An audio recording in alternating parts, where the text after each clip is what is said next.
8 ng umaga, maulap hanggang bahagyang maulap sa NCR at sa kalapit probinsya, may posibilidad ng may katamtaman hanggang malakas na thunderstorm bago magtanghali hanggang hapon. Iwasan ng baha-prone roads at bantayan ng advisory. Ilang LGU ang nag-anunsyo ng suspensyon ng klase ngayong Lunes.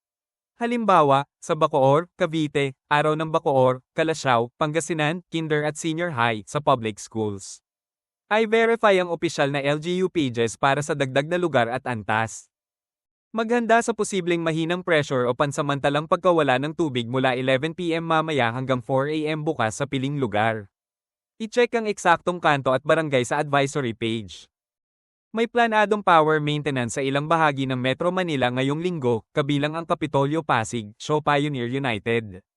Ay ayos ang gawain at mag-charge ng devices. Ipinapakita ng huling ulat na pinag-uusapan pa rin ang pagpapalawig ng moratorium sa pag-angkat ng bigas ng karagdagang 15-30 araw para ipirmi ang presyo habang anihan. Sa UAAP Men's Basketball, nagwagi ang FEU versus Ateneo, 66-65 overtime, sa huling laro unang panalo ng Tamaros ngayong season.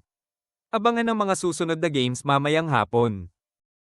Bilang panimulang gabay, huling reference ng USD, PHP nasa 58 piso at 10 sentimos, at ang PSEI huling nagsara noong Biyernes sa 6,027.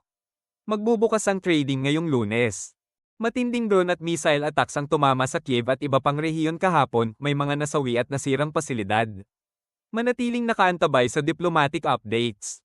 Nagpatuloy ang humanitarian flotilla papuntang Gaza habang nagbabala ang ilang bansa sa panganib sa karagatan.